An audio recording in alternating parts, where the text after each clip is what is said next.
proposer de travailler ensemble, de rapprocher nos peuples, nos communautés, pour le développement et le bien-être de celles-ci.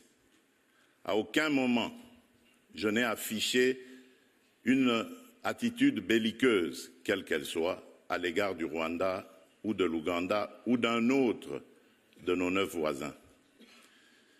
Aujourd'hui, nous vivons cette situation et nous sommes les deux seuls capables d'arrêter cette escalade.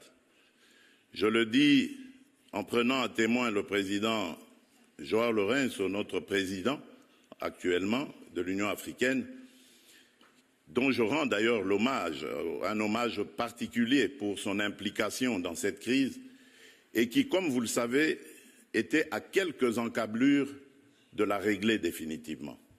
Mais malheureusement, sans aucune raison, en tout cas je n'en ai jamais entendu jusqu'à ce jour, vous avez boycotté cette cérémonie alors que nous étions à 98% déjà de recouvrer une paix durable.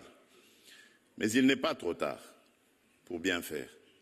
Et c'est pour ça que je prends à témoin ce forum et à travers lui le monde entier pour vous tendre la main, Monsieur le Président, à ce que nous fassions la paix des braves. Et cela demande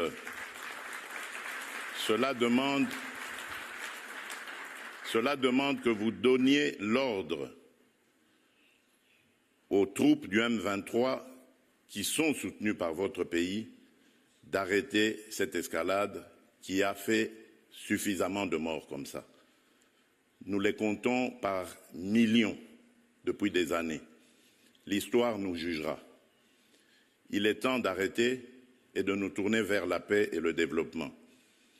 Je remercie le président Cyril Ramaphosa qui est venu à nos côtés, qui n'a pas hésité à envoyer ses troupes, dont d'ailleurs certains éléments sont tombés sur le champ d'honneur dans notre pays, au front, ce qui nous oblige à rester définitivement reconnaissants envers la République d'Afrique du Sud et des autres républiques sœurs de Tanzanie et de Malawi qui avaient aussi contribué à des troupes.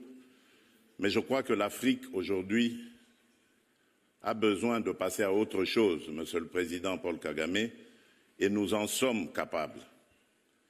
Prenons simplement le courage de nous regarder en face, de dire ce qui ne va pas et de prendre les décisions les bonnes pour nos populations. Et donc, le plaidoyer que j'avais prévu pour appeler à des sanctions, je préfère le suspendre pour le moment, en attendant évidemment d'avoir la réponse du président Kagame.